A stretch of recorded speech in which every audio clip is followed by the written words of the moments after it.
Om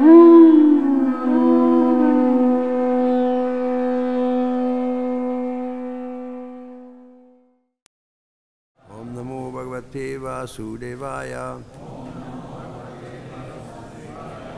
Om Namo Bhagavate Vasudevaya. Upachittasva Purusham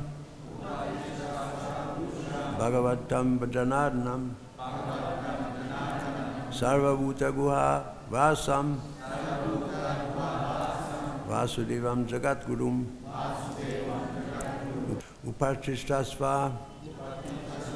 Just try to worship Purusham, the Supreme Person, Bhagavantam, this personality of Godhead, Janardhanam, who can kill all the enemies,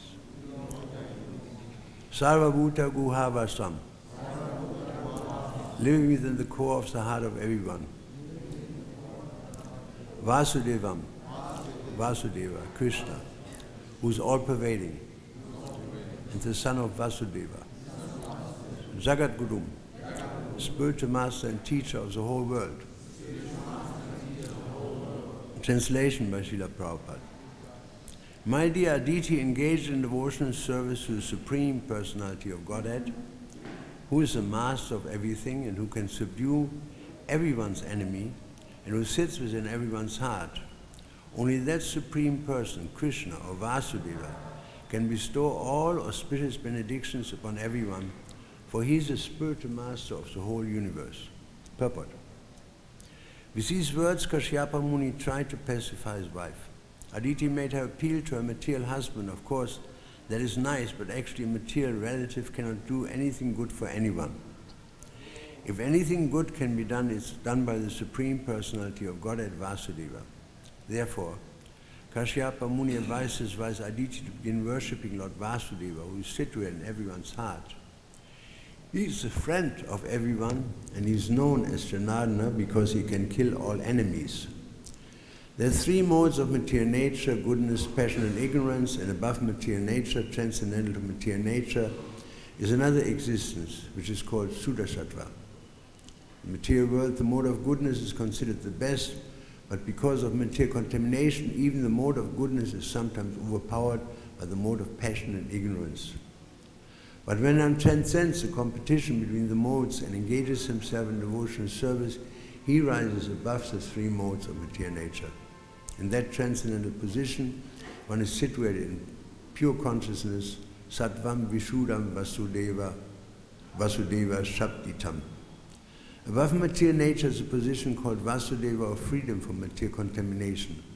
Only in that position can one perceive the Supreme Personality of Godhead, Vasudeva. Thus, the Vasudeva condition fulfills the spiritual necessity. Vasudeva Samamiti Samahatma Sudulabhaha. When one realizes Vasudeva, the Supreme Personality of Godhead, he becomes most exalted. Paramatma Vishnu, situated in everyone's heart, as confirmed in Bhagavad-Gita, Tesha Satayuktanam Bhajatam Pritipurvakam Dadami Buddhi-yogam Tam Yenamam Upayanti Te. To those who constantly devoted and are worshipping me with love, I give the understanding by which they can come to me. Ishvara Sarva Bhutanam Badidisya Arjuna Tishtati. O Arjuna, the Supreme Lord is situated in everyone's heart. Bhaktaram Ekata Prasam. Sarva Lokameshwaram Suridam Sarva Bhutanam Gyatvam Shantim Richati. The sages, knowing me as the ultimate purpose of all sacrifice and austerities, Supreme Lord of all planets and demigods, and the benefactor and well-wisher of all living entities, attain peace from the pangs of material miseries. Whenever one is perplexed, let him take shelter of the lotus feet of Vasudeva Krishna, who will give the intelligence, the devotee's intelligence, to help him surpass all difficulties and return back home, back to Godhead. Kashyapa Muni advised his wife to seek the shelter of the lotus feet of Vasudeva Krishna so that all her problems would be easily solved. Thus Kashyapa Muni was the ideal spiritual master. He was not so foolish that he would present himself as an exalted personality as good as God. He was actually a bona fide guru because he advised his wife to seek shelter at the lotus feet of Vasudeva. One who trains his subordinate to disciple to worship Vasudeva is truly bona fide spiritual master. The word Jagat Guru is very important in this regard Kashyapa Muni did not falsely declare himself to be Jagat Guru, although he actually was Jagat Guru because he advocated the cause of Vasudeva. Actually, Vasudeva is Jagat Guru, is clearly stated here, Vasudeva Vasudevam Jagat Gurum. One who teaches the instruction of Vasudeva Bhagavad-Gita is as good as Vasudeva Jagat Gurum. But when one does not teach these instructions and is declared himself Jagat Guru simply by cheating the public, Krishna is Jagat Guru, and one who teaches the instruction of Krishna as it is, on behalf of Krishna, may he accept it as a Jagat Guru. One who maintains his own theory cannot be accepted. He becomes Jagat Guru falsely. Omagyanti Mirandasya Gananjana Shalakaya Shakshul Umlitam Yena Tasmai Sri Gurave Namaha Sri Chaitanya Mano Vishtam Stapitamina Bhutale Swayam Rupa Kadamayam Dadati Swapadantikam Sri Krishna Chaitanya Prabhu Nityananda Sri Advaita Gadadha Sri Vasadi Gaur Bhaktivinoda Hare Krishna Krishna Krishna Hare Hare Hare Rama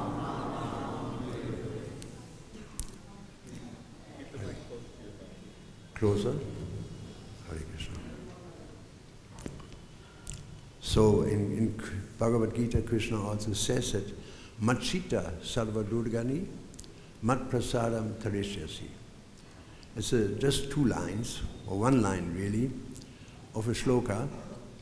And in these 2 lines, in this line, everything is said. Because Machita, Krishna says, if you direct your consciousness towards me, then Sarva Durgani. Durgani are the difficulties coming from material nature. Tapatraya, the trident of Durga, has 3 prongs, and one is Adibhotik, Adhyatmik, Adidevika. These are the 3 sufferings that come to us either through somebody else, through our own mind, or through the demigods. In fact, all accidents in this material world are based on one of these items. I'll give you an example. Say somebody drives down a road with his car. He drives perfectly safe, but all of a sudden there's a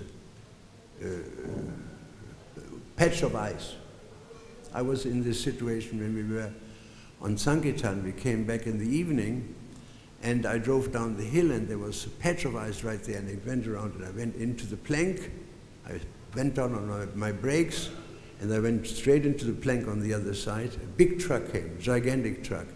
Just before that, we were kicked over to the other side, again against the plank, and then over again to the other plank, and again a big truck came. And just before that, he gave us a spin. And so we rolled down. It was 8 o'clock in the 9 o'clock, it was pitch dark in winter. We rolled down the hill 3 or 4 times, and I was trying to stir because I was in control, as I thought. Up to the last moment, there was nothing to stir. And my friend, my other devotee, was screaming, Hare Krishna, Krishna, Krishna, Hare. But I was so obsessed by trying to console the car that I could not remember Krishna, because I tried to do it myself. You know, there's nothing to do. Everything was going on completely automatic from the first moment on. And the thing is, we landed on the side of the car. This is a car, we landed like this, on the side. And I had a beautiful picture of the Panchatattva, this big. It was originally painted by Jadaran, not this big about. And it was on the dashboard. And when we fell on the side, I asked the guy at the bottom, it was Gangadhar, are you okay? He said, yes, I'm okay. So we walked out, and this picture of Lord Chaitanya, the light was on, the engine was still sputtering.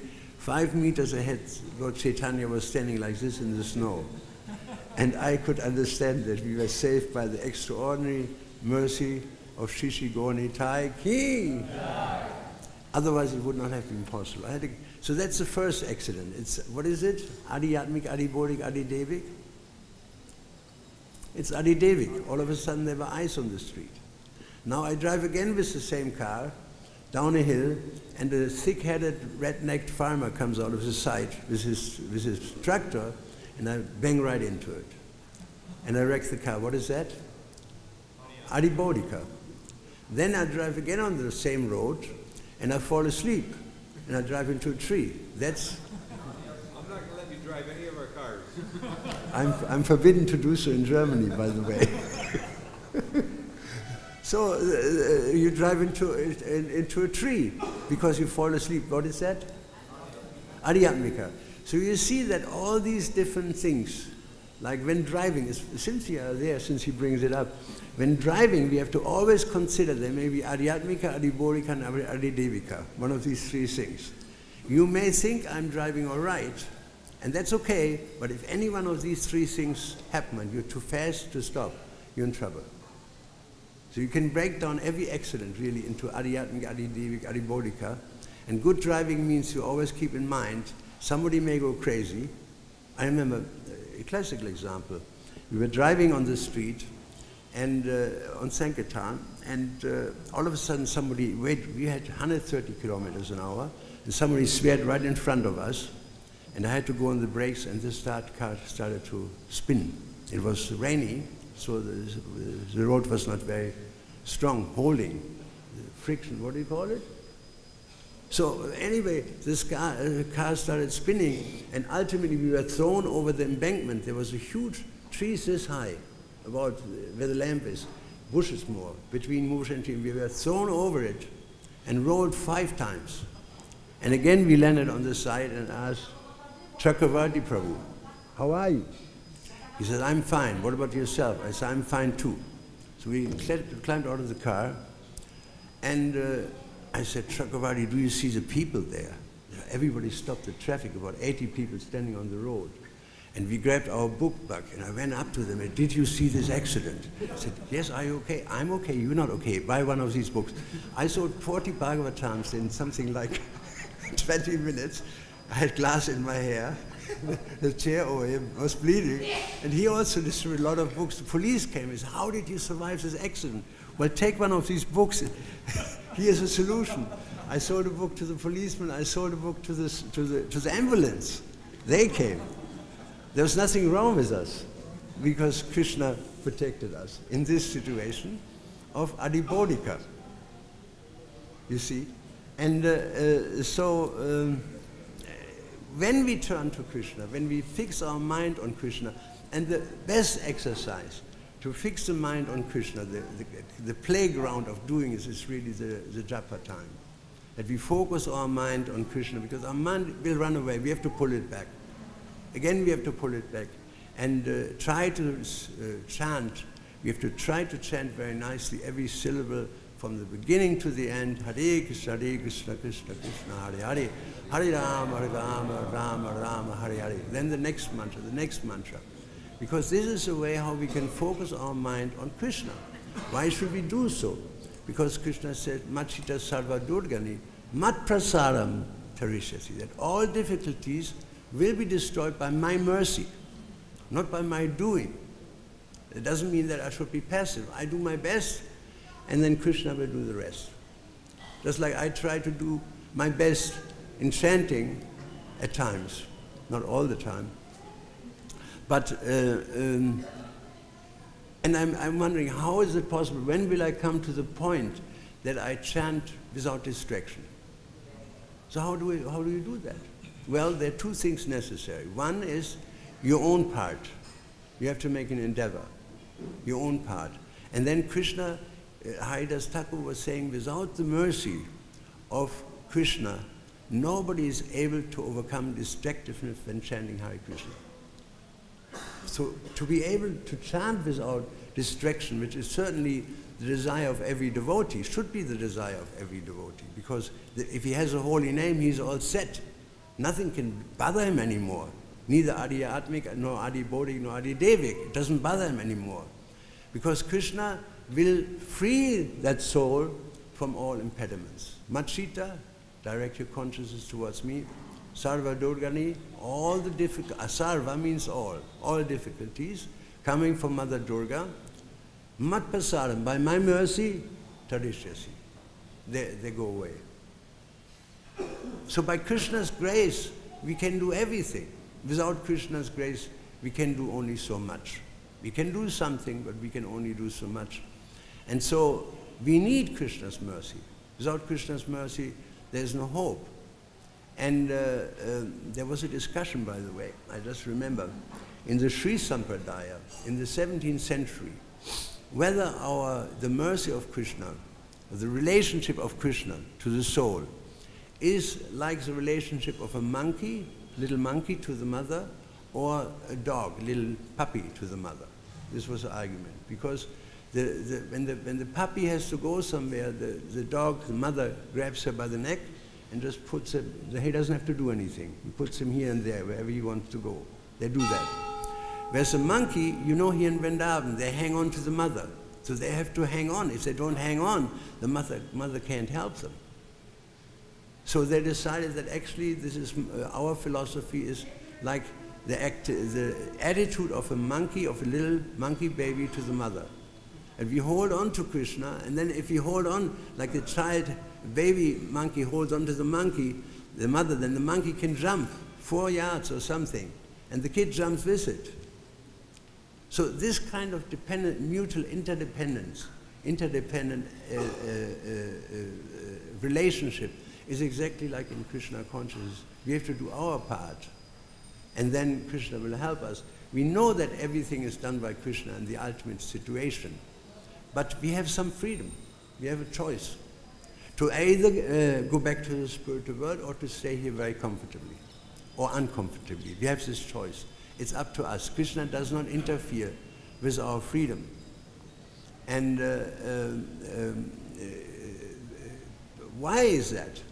Because, you see, love is voluntary. You cannot ask a person, you hold a gun to his head and say, love me. You can't. You can't force it. Love is something which is free, which is available, but it can't be forced. It's something that has to be naturally coming from the heart, really. And because it is voluntary, it cannot be restricted by any kinds of rules and regulations. Therefore, Krishna gives us a freedom. You can love me, or you cannot love me. And so, most people in this material world, they live in complete denial, not only of Krishna, but of themselves also, because we are part of Krishna. They live in their whole life is based practically on a false foundation, namely on the foundation of the 5 gross physical elements and the 3 subtle physical elements, the gross body or the subtle body. And due to false ego, bhumya apona loba yukamano bodhi evacha ahankara iti ame, due to ahankara, false ego, we create the different set of fancy identities that have really nothing to do whatsoever with our real inner being. There's nothing to do with it. You know, they are just superficial. They can be changed at every moment. And latest at the time of death, everybody has to admit who is on the bodily platform, that I lived in denial of my spiritual identity. I wasted my whole life is based on a false foundation. Then all ideologies, all premises I develop are based on a false foundation. It doesn't help me that I'm a Christian or that I'm a Hindu or that I'm a Muslim or a Jew. Black, white doesn't help me at that time. What does help me, the only thing which is stable, is my relationship with Krishna, developed or undeveloped. That will never change. And I can develop it, of course. And the way to develop it, the best way, like Lord Chaitanya was asked yesterday, I read, what is the most important thing to develop God consciousness? And he said immediately, Lord Chaitanya said to chant the holy name. Immediately he said to chant the holy name. And if people don't feed themselves by chanting Hare Krishna and studying the literature of Krishna consciousness and bowing down towards the deity and eating prasadam, there's nothing that we are spiritually so starved that we cannot control our senses. You see again and again, like somebody joins the priesthood and he has good intentions and he does the right thing. But then after some time, because he's spiritually underfed, he falls. And you see the abuses in churches and religious institutions are rampant. But you can always really, how do you say, condense it to one simple thing. If the person is spiritually starved, then he has no protection. I mean, you can even think in terms of environment. The environment, the situation in the environment is simply based on lust, anger, and greed. That's all. And where there is spiritual life, lust, anger, and greed will be subdued by Krishna's mercy and ultimately conquered. Because Krishna is, after all, the Rishikesh, he is the controller of the senses. But this civilization is so starved that actually people die of starvation, spiritual starvation, in the middle of plenty. Everything is around. Every comfort is around, every possibility is around. You can do so many things, but people are starving to death, and therefore they deliver to their senses. And to that degree, we turn to Krishna. To that degree, we don't even see the material world. I mean, a simple example is a picture of Krishna in the back. Okay, if I turn around now and I focus on Krishna, I don't see you. I don't see anything. I see only Krishna and Radharani. But if I turn around, and this is our situation, that we have turned our back to Krishna, that's a general situation, then we see this and we see that and all kinds of madnesses and offers of Maya, a variety of offers. You would like to have this or you would like to have that. So if a person is spiritually saturated, he's in a complete different situation. And therefore, if we find ourselves to be incomplete in our Krishna consciousness, it is only due to one thing, that we are not saturated in Krishna consciousness, that we don't progress. And the way to progress is, of course, bhajana kriya. From there we go to anatta nivritti, from there we go to nishta, from there, etc., we go ruchi, and then ashakti, and then bhava, and then prema, all the way. There's a scientific way presented by the Goswamis, 9 steps by Srila Rupa Goswami in Bhakti Rasamrita Sindhu, how a person can come from simple faith to love of God. I mean, take, for example, in Western religiosity, it doesn't matter whether it's Muslim, whether it's Christian, or whether it's Jewish. These are 3 religions where breaking the regulative principles doesn't mean anything. You know, you can, I'll give you an example. Take sex, for example. If you're married, you can have sex as much as you like. Well, that's not the philosophy, our philosophy. You can have as much sex as you like. And because people don't, how do you say, curb down their sexual appetite, therefore there's anti-baby pill and there's abortion, and ultimately all these things fit together. Lust and religion fits together in Western religiosity. There's no effort made. Take gambling. It is not un-Catholic to gamble. Nobody will tell you it's bad to gamble. So everybody plays lotto. All the Catholics and all the Christians and Muslims, they're playing lottery. This is gambling. There's not a word said in that religion that that's bad. Take meat eating. Wow. You know, a religion where you can eat everything that just crawls, right? That is Western religiosity. There's no prohibition whatsoever in the teachings of the church that meat eating is devastating. I give you an example. I tried to explain to my mother. I explained to her. I said, Mata, you have to give up eating meat. She said, why? He said, it is absolutely dangerous spiritually. It's devastating. You know, God has given everybody a life, and you know the cruelty in the slaughterhouses. And by the way, you, Jesus, said, what you have done unto the least of my brothers, you have done unto me. I said, how can you eat meat? So she gave meat. She gave it up. Then she met the priest. And the priest said, vegetarianism is demonic. He said, you have to eat meat. This is food for demons. And so she started again eating meat. I mean, he completely misled her. He completely misled her. And from the top down to the bottom, meat eating is, there's no issue in Christianity or in Muslim religions. Not, they have certain restrictions here and there. You can't eat this animal or that animal, but altogether there's no restriction. In sex, in gambling, in meat eating, and what else is there? Huh? What? Intoxication. Intoxication. Well, the priest is drinking wine on the altar. You know, what do you expect the people to do? You know, I remember in our parish, on Good Friday, after Good Friday is Good Saturday, on Friday one is not supposed to drink because Jesus was crucified. So and this goes up to noon on Saturday. Sunday is Easter. So our chaplain, our priest, he would meet with everybody in the bar on Saturday at 5 minutes before 11. And then he would lift the glass and said, 1, 2, 3, 4, 5. And then by 10, everybody drank. And everybody said he's a good pastoral. He's a good man. You can talk to him. So all the 4 principles you can break very comfortably. That's why these religions are so plenty. You can break, you can do anything you want, practically speaking. You cannot lie, you cannot cheat, that's true. But you can break the regulative principles without interfering with the philosophy of Islam or Christianity or Jewish religion.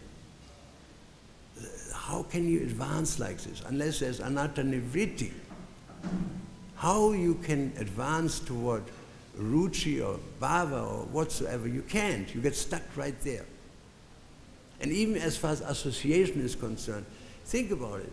Devotees have association. We have a community of devotion. We have temples everywhere. We sit together and we eat. Prasadam, very important.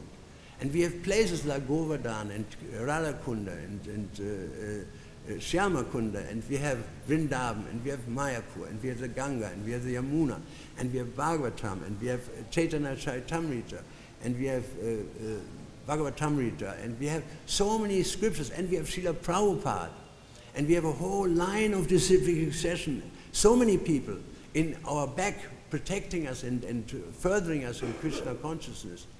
And you have Krishna, the Supreme Personality, and you have Lord Chaitanya. Unless somebody accepts Lord Chaitanya, he cannot advance in this age because he distributes the Yuga Dharma. Kali Kaladara Dharma, Harinam Sankirtan. He distributes the Yuga Dharma. We have Lord Chaitanya, we have Lord Nityananda. Prabhupada says, if you have a problem, at the installation of these deities, he said, if you have a problem, just go to Lord Nityananda and explain to him, I have this and this problem, and he will help us. He will help you. Why should we ask Radha Krishna, Radha Govinda, Radha Sham for that? People are gathering always there. They're engaged in their lila. They're engaged in their lila. We can approach Radharani, but Radharani is manifested in Lord Chaitanya. Namo Mahavadanyaya Krishna Prem Padayate Krishna Krishna Chaitanya Nam Nigura Chivis Namaha. And even more merciful than Lord Chaitanya is Lord Nityananda. So we have a huge surrounding and whole environment, a Krishna conscious environment, by which we can eat this bread of life, practically speaking, by hearing and by chanting Shinvatas Vakata Krishna Punyasha. Ridyantas Vardhani Vidhonuri Suritsatam. We become free. The heart becomes free from all lust, anger, and greed. We have a whole process. And this process, I mean, people are so in Western religiosity, they don't talk about love of God really. They talk about the sins must be forgiven. But even if all the sins are forgiven, that doesn't mean we are having achieved love of God. It's just the middle of that. It's anatta nivritti. It starts. That's where the work begins. You see, so what hope is there in any type of religiosity where people are not led in a systematic way to come to love of God, as we are led by Srila Rupa Goswami's Bhakti Rasamrita Sindhu verse, Ado Shraddha Tato Sadhu Sangha, etc. Systematically, we are led. Even in Bhagavatam is explained. What is this verse in Bhagavatam? Nashta Parayeshu Abhadreshu Nitya Bhagavata Seva Bhagavati. This is whole line of verses, ultimately, how all lust and how all unfortunate things disappear from the heart when we engage ourselves in hearing Bhagavatam. In fact, there is a book written in a long time ago. It's Brahma Vivata Purana, and it describes the situation in Kali Yuga. Mother Ganga, is asking Krishna, my dear Krishna, what will happen now you're leaving the planet? What will happen to me? Hare Krishna, be quiet please. Shanti. Thank you. So, excuse me. So he said, don't worry. He said, my devotees will come and they will change the whole history of the world. And he gives, basically speaking, 3 items in the Brahma-Vavata Purana. The first item, he says, first there will be kirtan everywhere. And people will, those who have intelligence, it's also mentioned there, my intelligent devotees, will have kirtan everywhere. The next item that is described as being a means to salvation is Bhagavatam. And the Bhagavatam says this Bhagavatam will ignite a revolution in the hearts of men. It says there, so many ways, Bhagavatam. And the last item, the third item is, anybody has an idea? Prasadam. He said, my devotees will introduce offering prasadam everywhere. And so these things are maintaining us, the hearing, the chanting, and the prasadam. These things are maintaining, we are feeding our soul by a huge variety of activities. We can offer flowers, we can bow down, we have the deities here, we can speak to Lord Gauranga, to Krishna Balaram, and even if you just say, hey Krishna, Karuna Sindhu, Dina Bandhu, Jagatpate, Gopisha Gopika, Kanta Radha, Kanta Namostate. Lord Chaitanya, it is stated by Srila Prabhupada that Krishna becomes so indebted to one who chants his name, who calls out for help, like Drupadi called out for help for Krishna, and he became the unlimited sari. How is it possible, an unlimited sari? By Krishna's grace is possible. Everything is possible by Krishna's grace. So the only safety, security we have, the only safety belt in this world is not money, it's not a house over the head, it's not this or that. The only security that we have is our own endeavor for Krishna consciousness. If we endeavor for Krishna consciousness, we can never be cheated. It's not possible, because Krishna will protect us from all difficulties of material life if we fix our mind on him. So that's Krishna consciousness is such a wonderful movement that we have this opportunity. We can go to Vrindavan, we can go to Mayapur, or we have our local temple where we can worship, and we can bring up our people, our children in this light. And bringing up children is a very blessed activity if it is done in Krishna consciousness. It is for the sake of educating souls. It's like a bhakta program, basically speaking. And if we have this facility that we can marry, have a wife, children, and we raise these children in Krishna consciousness, that's a wonderful devotional service. And if it's not Krishna conscious, then there's a verse in Srimad Bhagavatam, I forgot my iPad unfortunately, otherwise I could read it, that said, unless one is a devotee, the senses and the mind are like thieves, it's described. The senses and the mind, they steal our time away. How much time we wasted already, even in Krishna consciousness, how much time we wasted. Why? Because the mind is a thief, and the senses are thieves. They steal our valuable, precious opportunity of Krishna consciousness. The mind is like a thief, the house is like a prison in material life. The griha is like a prison. And the attachment to the children is like foot shackles that binds you to the material world. But then Prabhupada says in the purport, but the same activities applied in Krishna, there is cause of salvation. He said the children, the citizens of Vrindavan, they're very attached to their children, but they raise them because they understand this is Krishna's path, this is a son of Krishna, a daughter of Krishna, and I have to help her to come to Krishna consciousness. It becomes part of their devotional service. Even grinding flour to feed the family is part of the devotional service. Anything, taking a shower for Krishna, growing food, whatever people do in Krishna consciousness is part of Krishna conscious service. Ultimately leads to our liberation. So therefore the verse says, until somebody becomes a devotee of the Lord, the mind and the senses indeed are thieves, the house is like a prison, and attachment to the children is like foot shackles. But if one is Krishna conscious, when one comes to Krishna consciousness, all these things are helpful.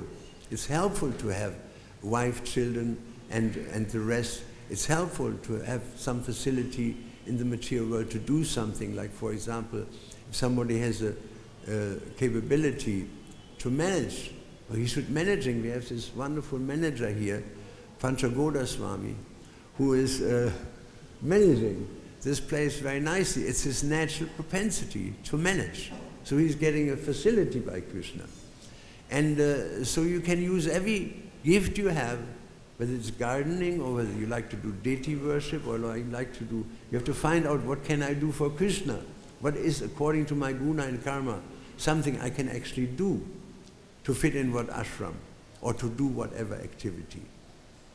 It's very simple. I mean, Krishna says, Vanash, what is this? Chatuvana Marshishtam Guna Karma Vibhagashaha. Guna and karma is everything. Guna is the mode of nature. Say somebody, I give an example. Somebody is a carpenter, and if he's in ignorance, tamoguna, you give him the instruction or the order to order a chair, you pick it up, we're supposed to pick up on Thursday next week, you arrive, the chair is not ready. Why? Because he was smoking ganja, or he was drinking. The mode of ignorance. You go to the next carpenter for the chair, and when you come next week, he has 10 chairs. He said, I made 10 for you, buy them all, I give you a special price.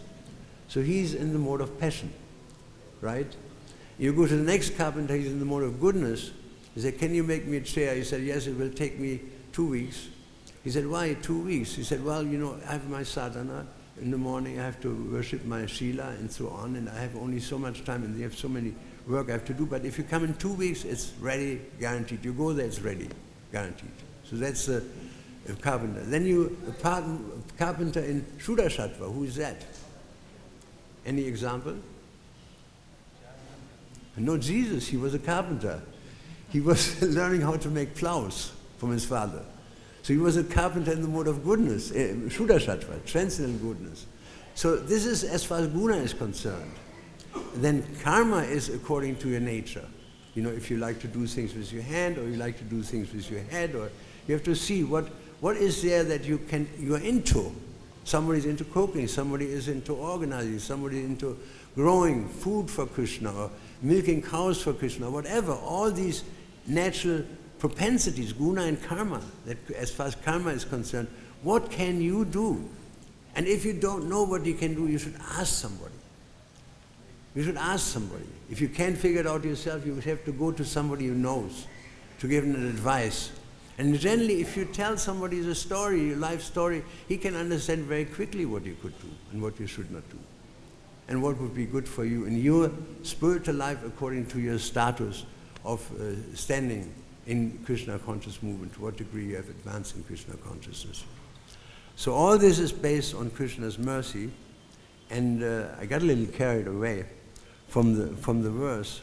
Let me read the verse again. Engage yourself in devotional service to the Supreme Personality of Godhead, who is the master of everything and who can subdue everyone's enemies, and who sits in everyone's heart. Only that Supreme Person, Krishna Vasudeva, can bestow all auspicious benedictions upon everyone, for he is the spiritual master of the universe. This is a wonderful verse. It is explaining, basically speaking, what I did say is an explanation of it. We have to turn to Krishna. Without turning to Krishna, there is no hope. And as it says in Bhagavad-Gita, by following the principles of freedom, a person can achieve the complete mercy of God. And that's what we need. We need that mercy. To be, we have to make some endeavor, but Krishna does his part. Yeya tamam padanti tam satar bhajamyam. Like, would you come, please? You? I want to give a little, I need your help. I'll show you how that works. In a very simple, come up on this side.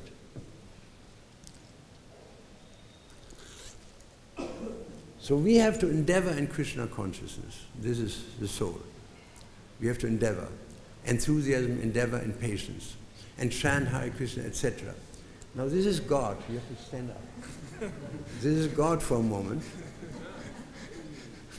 God is here, God is there. And so, normally, when we die, we leave Bhumi Aponalu Vayu Kam. We leave earth, water, air, and ether behind. And we take Mano Sarira, the mind, body, Buddha Sarira, intelligence, and Ahankara with us into the next birth. So we leave that behind, the Stula Sarira.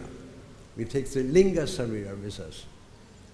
Even when at night we dream, the soul is traveling in the Linga Sarira, Prabhupada said that we go places. So when we die, we leave our gross body behind, and we take our subtle body with us. When we come to Krishna consciousness, when we die in Krishna consciousness, not only, so when we come to Krishna consciousness, not only we leave the Stula Sarira behind, we leave the Linga Sarira behind, and the soul goes, God catches it. We do our thing, we have to do our best, like Satyananda Swami is saying, Krishna is doing the rest. Once more, this is Krishna for a moment. He catches us. Did he keep it? And, no, please don't. That's my first. And even if even if we don't do it right, it flies here, God will catch it. Because what is this verse? Grahi, Bhava Grahi Janarna. Bhava Grahi. Huh? Can God go away? God can go away. Even if imperfectly presented Krishna consciousness, even if you are not perfect, Graha, what was it?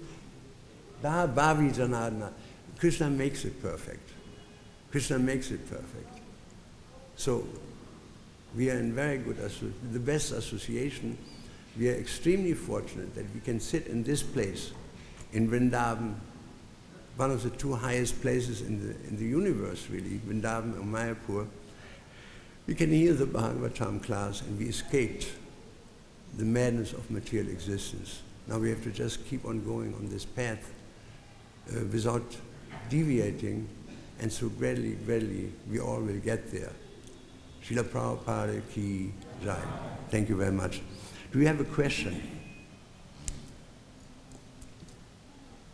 We have a couple of minutes. Yes. Do we have a microphone? There's a microphone. Why is it the bad right? Hare Krishna. So when Prabhupada was at the end of his life, he was very sick, and we were encouraged to distribute books for like that to get better, and he can go on with his service. And in France, we were considered best book distributors. So we were very proud.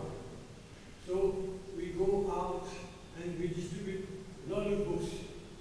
And each one of us, we thought we could do something, change the situation. And now you are saying everything is actually depending on Krishna.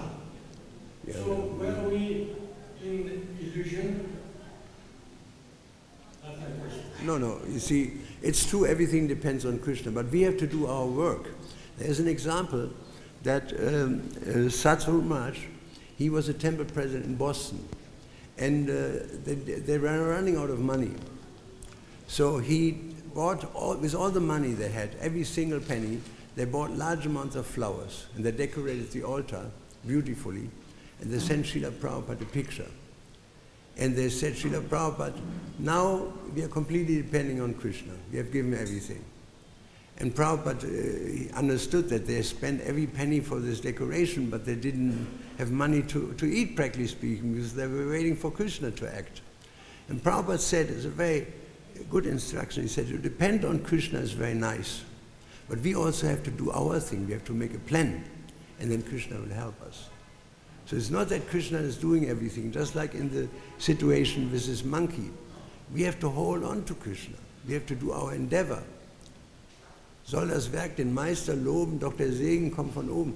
There's a famous poem in Germany by Schiller, famous poet in the 17th century. And he wrote, he described a situation that people are trying to pour a bell. You know, a big bell is being poured. Like we have a bell there. It is poured. There it is. It is poured. You see? And so the headman, the guru of the master of the bell casters, he was saying, very interesting, let's wait till she's finished.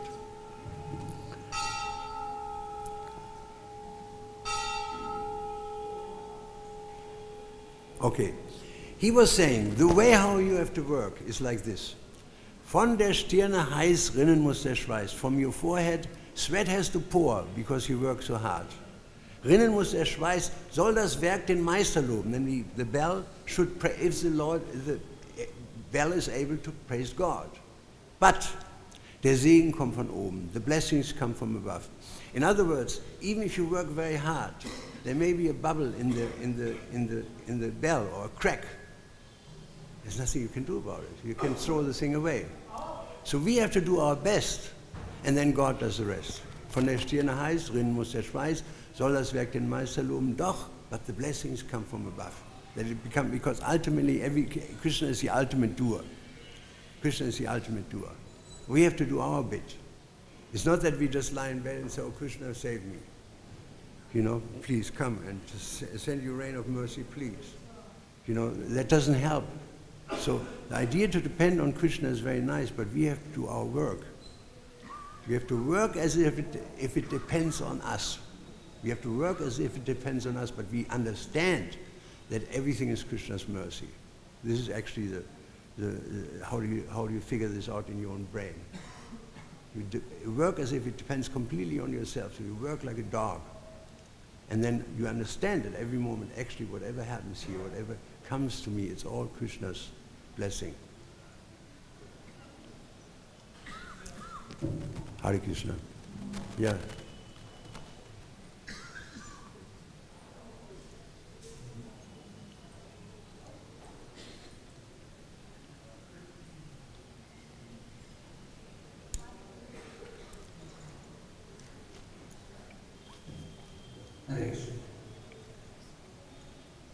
Oh, we see as whatever we are doing, whatever the activities we are doing, the intelligence is given by Krishna. He's giving us intelligence that how you should do the things.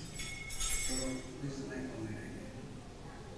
Yeah, I mean, look at Prabhupada. You know, Prabhupada was just one man. And he worked extremely hard. Everybody who was with him,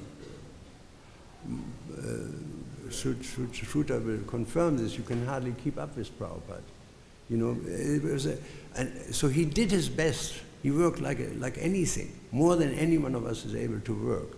Even Shakespeare has not printed as many books as Prabhupada did. You know, and not only that, writing, going 14 times around the planet, initiating 4,000 disciples, translating about 100 books, giving 3,000 lectures. I mean, hardly any sleep. He was working like anything. And then Krishna gave him everything. I mean, what we are sitting in, this is a manifestation of Prabhupada's labor, this house. What to speak of all the other temples. And Krishna showered him with blessings. He sent him so many disciples. And Prabhupada always said, my Guru Maharaj sent me all these disciples. And so we are here by Prabhupada's mercy. Yeah, I was standing in Mayapur in the conch building the other year, and I saw in the morning a huge chain of people, local people trying to get into the temple, all the way, I mean hundreds of meters. They come from large distances. Why is that? Because Prabhupada was such a huge person that he created so much piety in the lives of people. He created so much piety. It was a huge tapasya, like Lord Brahma, he created the universe based on tapasya. And even Bali, he was the king of the demons, he could conquer the heavenly planets. And the demigods were driven out. And they asked their guru, what can you do? He said, you can do nothing. because he has worshipped his guru. He depends on his guru as far as that is concerned. Therefore, he's unbeatable. It's a classic example of Prabhupada. I mean, what he did was actually Bhaktisiddhanta's plan. He carried out, he tried to satisfy his guru. He said that many times. I have no personal qualifications, I only try to satisfy my guru. My guru told me, if I get any books, I should print books. Print as many books as possible in as many languages. Prabhupada told us this. So this is a single most ingredient, is to satisfy the spiritual master. The single most ingredient. That makes everything go. And if that's not understood, nothing is done. Nothing can be achieved without Krishna's mercy, represented by the mercy of the spiritual master. That's why we sing, Yasya Pasara Bhagavad Pasara Yasya Pasara Nagati Kutuki. Ayam Struvam Sasya Sandhyam. By the mercy of the spiritual master, a blind man can cross, layman can cross over mountains. A dumb man can become a speaker, good speaker. And even a blind man can see the stars in the sky. Everything is Krishna's mercy coming down from Srila Prabhupada. So, I thank you very much for listening very nicely. I wish you all the best in your Krishna consciousness.